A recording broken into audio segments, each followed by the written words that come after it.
Baby, baby.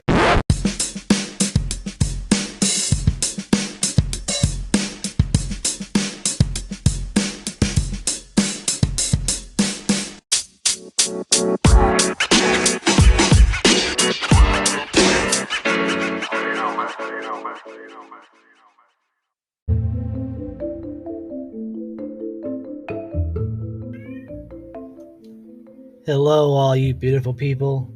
It's your boy, NotoriousSA, aka Steve Anderson, aka Diamond Joe Biden. You probably, if you don't recognize Diamond Joe Biden, that's how the Onion used to describe the former Vice President of the United States as the lovable, fun, huckster gaffe machine that was attached to the presidency of Barack Obama. Now he's the front runner for the presidency. He's been through a lot, had some real shaky ground early in the primary season, but it seems like it all came together for him.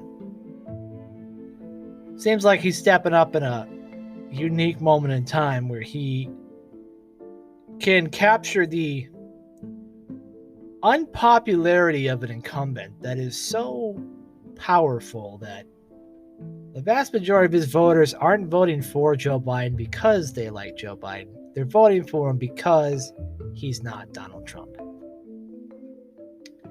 The same attitude many Trump voters felt by voting not for Trump, but by voting against Hillary. Joe Biden's had a long career, right? I mean long. Like before I was born, before most of my generation was born.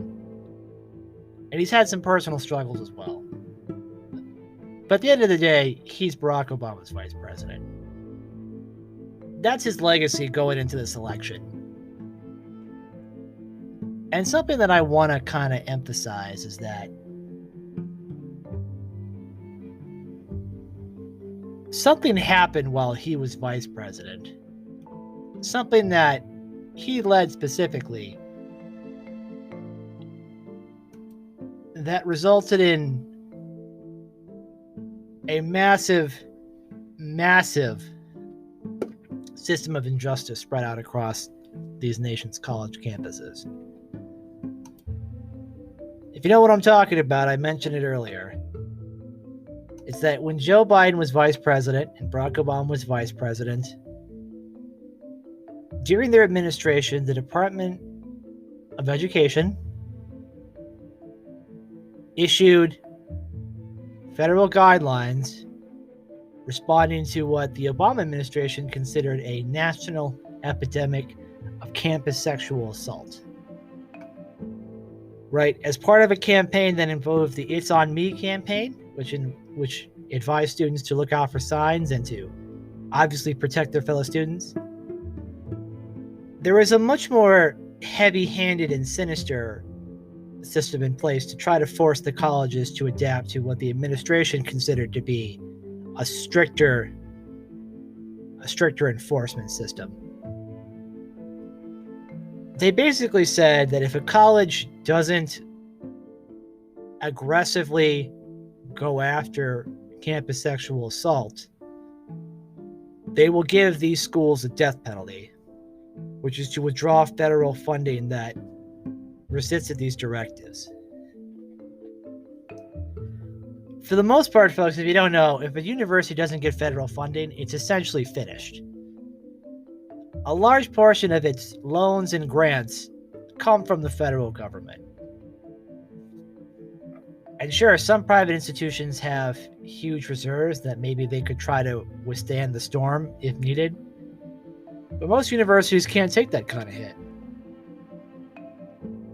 So they followed the guidelines and created this Byzantine system of star chambers and of unconstitutional venues to which students, at the mere accusation of assault, were expelled from their university.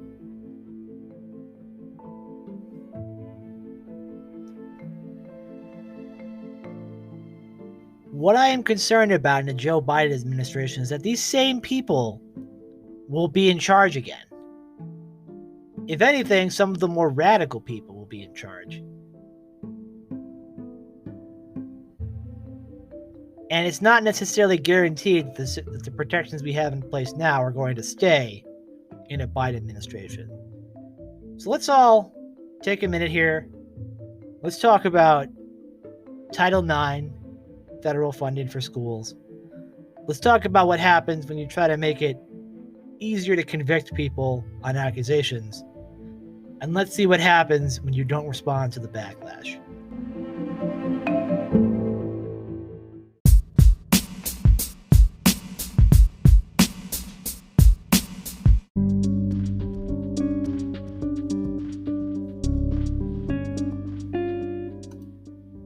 From the Washington Post. On April 4th, 2011, the same day that President Obama formally announced his re-election bid, his education department, with no advance notice, reinterpreted Title IX as giving the federal government authority to dictate the specific procedures that colleges must use to educate student sexual assault allegations. This Dear Colleague letter, issued by the Office for Civil Rights, told all of the more than 7,000 colleges that receive federal money to use the lowest possible standard of proof, a preponderance of evidence, in sexual assault cases, though not in less serious matters such as cheating and noise violations. The letter required universities to allow accusers to appeal not guilty findings, a form of double jeopardy. It further told schools to accelerate their adjudications with a recommended 60-day limit. And, perhaps most important, the OCR strongly discouraged cross-examination of accusers, given the procedures that most universities employed. The Obama administration never explained the timing of this document's release, nor did it explain how a plainly worded 40-year-old anti-discrimination law had become a source of such highly controversial mandates. In early 2016, Oklahoma Senator James Lankford, who emerged as an important defender of campus due process, requested that the Education Department provide the legal basis for the original Dear Colleague letter. The response was less than convincing, even though the Obama administration had nearly 5 years to come up with a rationale. In a single paragraph, then head of the OCR, Catherine Lehman, maintained that the 2011 letter merely reminded colleges and universities of a requirement to use the preponderance of evidence standard, which she asserted OCR had previously established in 2 unpublished letters with individual universities. Now, in case you didn't hear about this, right? It's been kind of a low-key issue in the era of the Trump administration. But the Obama administration basically pressured these universities to make it as easy as possible to convict those accused of sexual misconduct. And not only did they make it easier, they expanded the definition of what considered sexual misconduct. It included everything from sexual assault to unwanted touching and catcalling. That's a pretty broad spectrum to include in the purposes of sexual assault. Now, the idea behind this very much likely came from groups that have been trying to raise awareness of sexual assault on campus. And one of the issues with some of the work that they've done is that there's a lot of statistics being thrown out about exactly what the level is in terms of safety on a campus. You'll often hear that statistics show that 1 out of every 5 students is subject to sexual assault on a college campus, or 1 out of 4. That's pretty high, right? That's like unfathomably high. That's like African countries where the rule of law doesn't exist high. specifically the Republic of Congo, a war-torn nation where rape is often used as a weapon of war.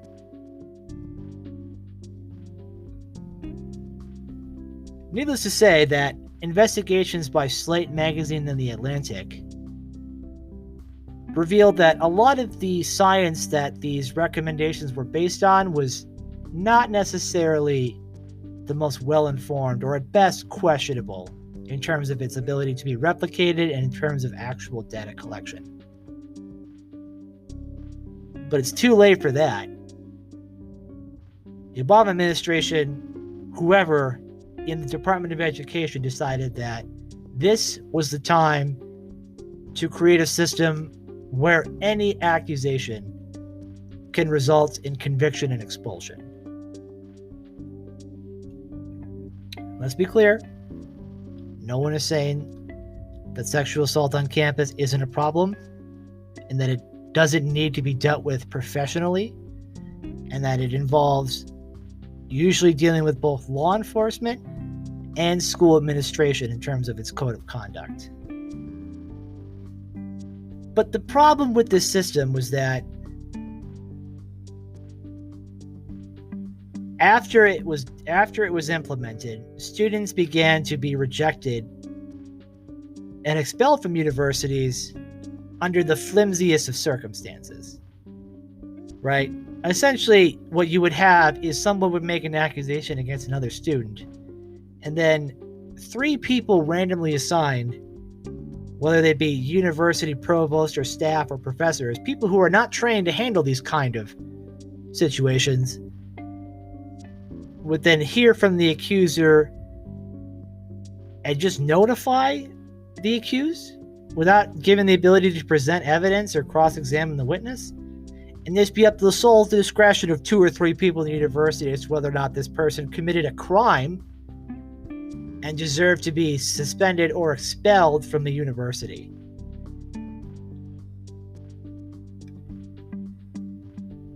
I don't have to tell you that if this sounds like a massive violation of rights and due process, is that it is.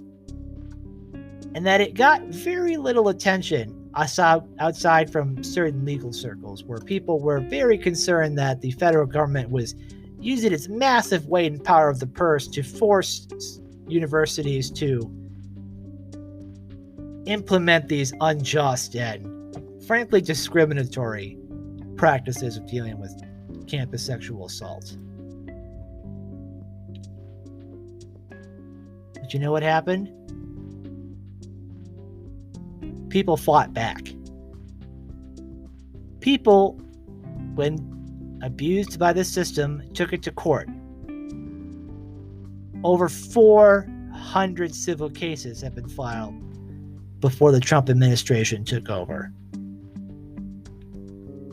Let me tell you the words of U.S. Appeals Court Judge Raymond Ketledge in a June opinion regarding Oberlin College.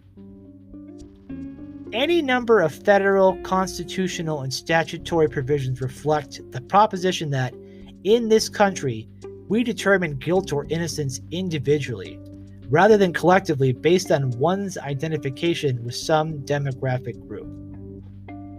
The principle has not always been perfectly realized in our nation's history, but as judges, it is one that we take an oath to enforce.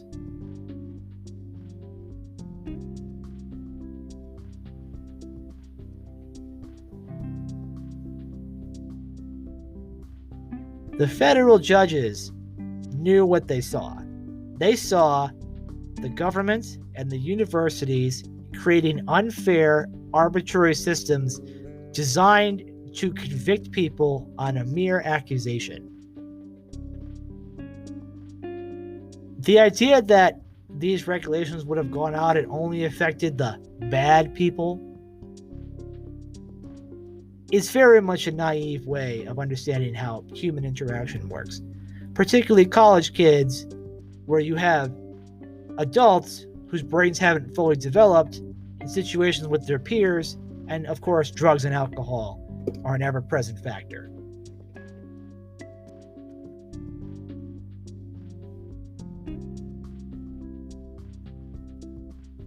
Mind you, 189 times, state and federal courts have ruled in favor of accused students because their rights under Title IX and the 4th and 5th and 14th Amendments have been violated by these universities at the direction of the federal government. It's not as if this was, like, shocking. Harvard Law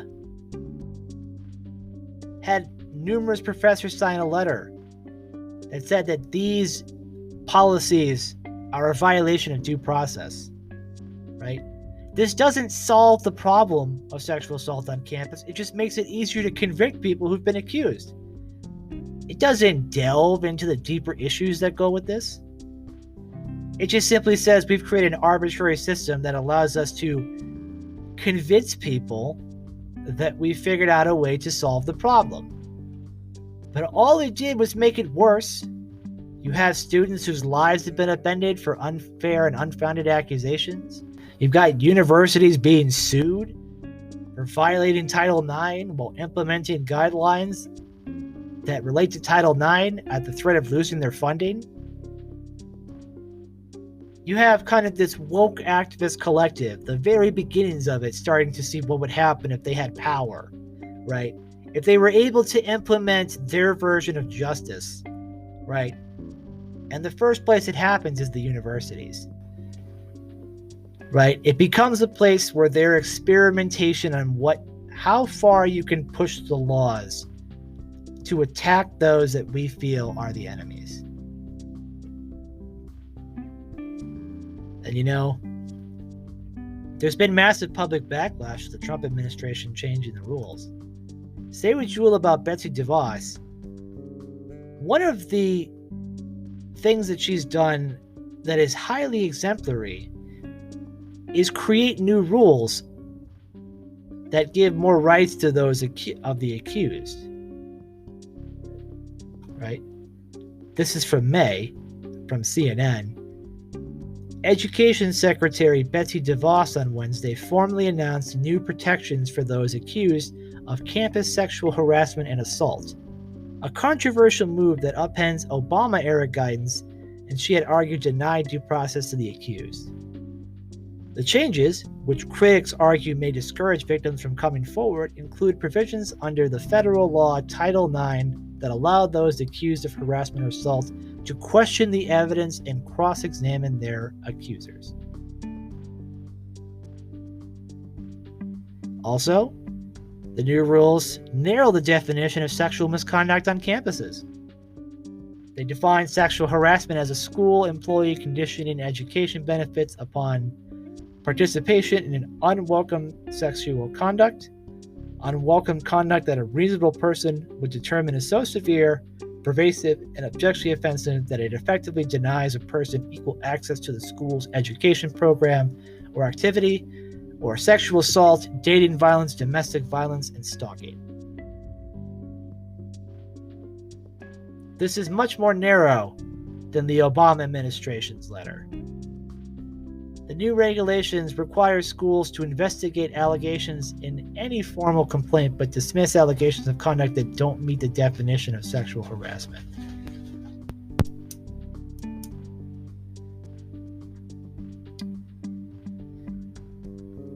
Say what you will about the Department of Education under Betsy DeVos, and there's a lot to say, and a lot of it's not great. But this is one of those times where they actually hit the ball on the head, right? This is going to help because our universities cannot continue to be sued and enforce rules under the threat of having their funding pulled.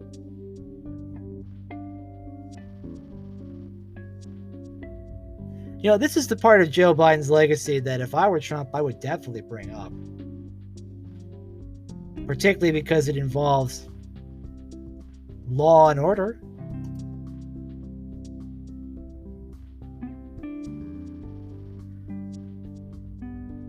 And I know this is going to come off as a white man saying that college kids are getting a pass and being unfairly accused, but it goes beyond that, right?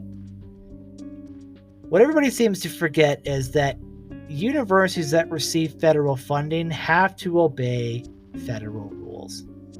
And too often, universities believe that they're allowed to implement whatever they believe to be fair, whether it's speech codes, whether it's tribunals that don't uphold due process,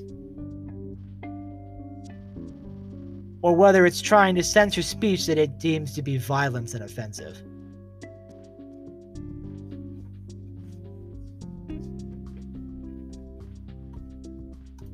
Many on the conservative right are very concerned with the state of universities, in that increasingly the student body and the administration, despite being funded with taxpayer dollars, right, believe that they are above the Constitution and above the Bill of Rights.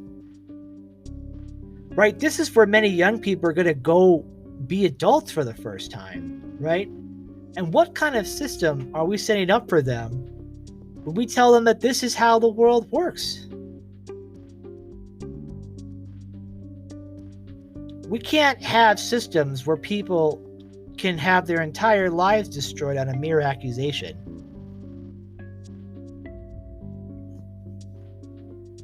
And look, Biden has come out and said he is against the changes and that if elected, he would revoke the protections that Betsy DeVos has implemented. Let me tell you something. Generally, once rights are given, it's very hard to take them away.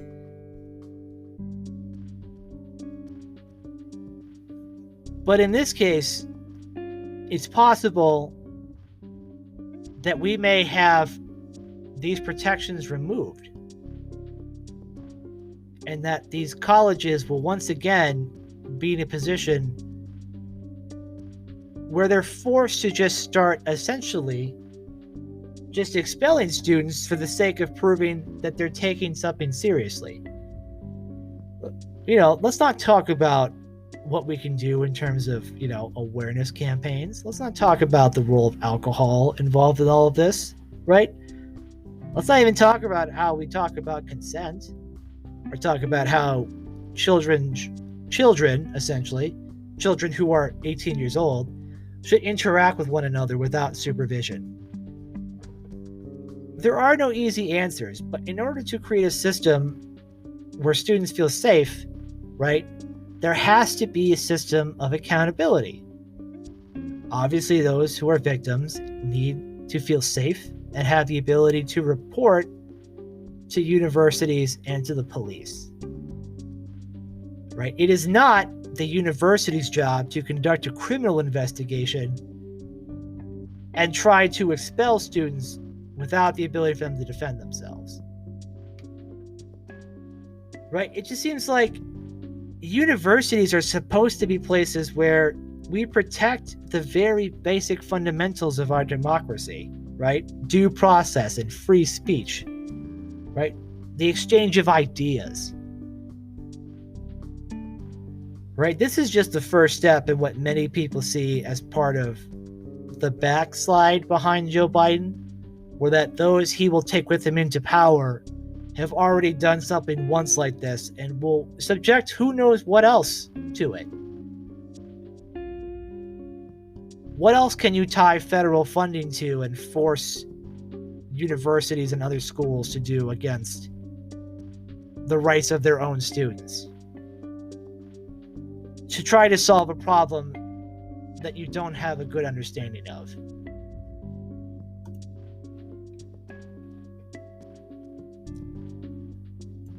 Look, I can hope that Joe Biden, when he's in office, realizes that the protections in place are good and that we can't have a system where anybody can be destroyed based solely on an accusation, right? And if we remember, right, if we remember the before time, 2019, right, when Joe Biden was accused of inappropriately touching people, he was accused of misconduct, right? there was a ton of testimonials about his character that came out. And the slogan, "Believe all women," turned into "Believe women."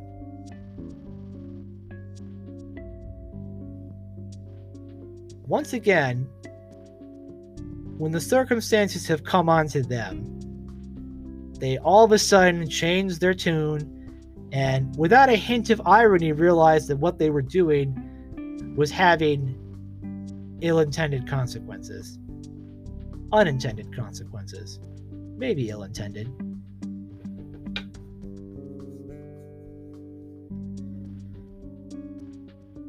It is funny, though, that you would think that with Trump being the way he is, that this would be something that he could give zero interest in, and I'm very sure he doesn't. But for a lot of people, this was a major concern because it wasn't helping the university solve their problem, but was giving them more headaches, right? And it undermined their credibility because they were again forced to conduct sham trials of students accused of anything from assault to bumping into somebody, and they felt uncomfortable.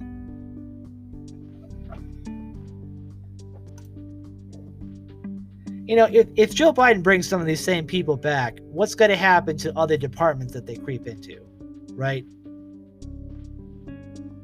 We all like to talk about how the Trump administration likes to step over people's rights. But Joe Biden already has a major initiative under his belt that has resulted in nothing but problems for the universities. And this is something that the Trump administration actually improved upon from the Obama administration. And yet they get no credit for it. It's buried under the news of all the other misgivings and misdeeds that the Trump administration has brought out. And I would hope that in a world where Biden is supposed to listen to those of us who may not be 100% on board with what the left has to offer, that there will be something in him that realizes that maybe going back to that system is not ideal. You know, maybe the problem is that because we're starting to let accusations alone define crimes, right? We're starting to see that people are being unfairly accused of things, right? And that is forcing us to either say that this person has to be destroyed or that this person has to be completely innocent of the charges. Because in our hyper-partisan atmosphere, that is what's happening. And what are the long-term effects of this kind of thinking? The Brett Kavanaugh hearings.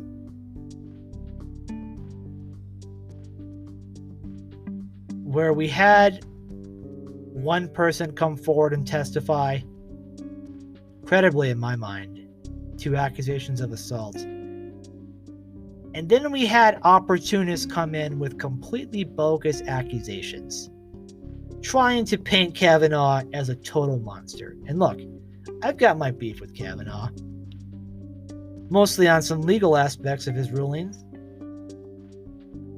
But I will say that without being able to necessarily prove the allegations against him, that it sounds very much like he mistreated somebody at some point in the past. But the problem was that the idea of an accusation being definite proof of a crime means that there's incentive to tack on more even if they're not true and ludicrous, right? And then it goes from an honest examination of one's past actions to slander on their character. And for many Republicans, this is what they saw. They saw somebody who, in their mind, had one accusation against them that came suspiciously timed during a nomination hearing and was then piled on by hucksters like Michael Avenatti, who peddled lies and later would be found guilty of trying to embezzle and steal from his clients. Right? You let people who claim the moral high ground and have a precedent of an accusation equals guilt try to derail a Supreme Court nomination.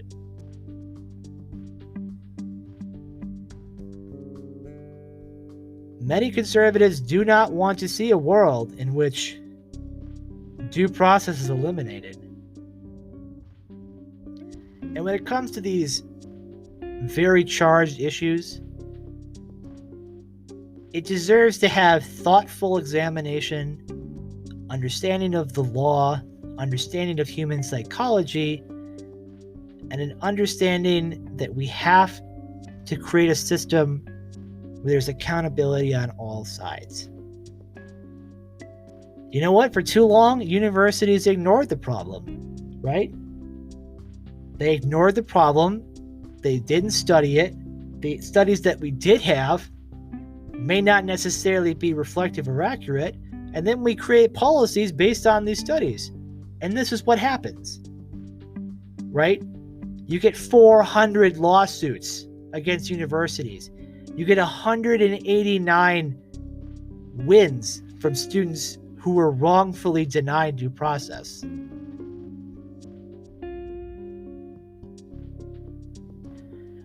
Look, it's a smaller story that you can dive into at a much deeper level. But the reason I want to bring this up is that if Joe Biden wins and he decides to go back to this, it has to be challenged. And it has to be measured that no, Mr. President / Mr. Vice President, you cannot take these protections away from people. You cannot force the universities to go back to a plan that was ill thought out and dangerous. And as I mentioned before, the same people who helped write that policy, right? They've guided another generation of people, right? Who have a very different understanding of how the First Amendment works from you and me. That have a very different understanding of criminal procedure, right? And are so convinced of the righteousness of their mission that they will trample over anyone to get what they believe is their ideal version of the world. We can't let it happen. If Joe Biden's going to win this election, then the progressive left is going to try to pull some of the same obnoxious, unconstitutional nonsense using federal funds and federal directives. And it is imperative that Joe Biden is challenged on this when he's in office. It's imperative that he ask why he thinks due process doesn't matter. Part of the problem in the Trump era is that Trump's discontent for the law leaves many on the left to believe that they should feel the same way. And then all we have is two systems where whoever's in power exerts the max amount of pressure on the other side.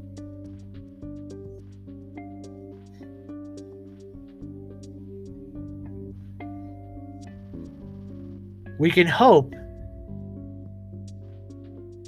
that when this is all said and done, Joe Biden will listen to those who work to change these guidelines. That he will make sure that students are protected, both the victims and the accused, in terms of their rights. And that he will work to make sure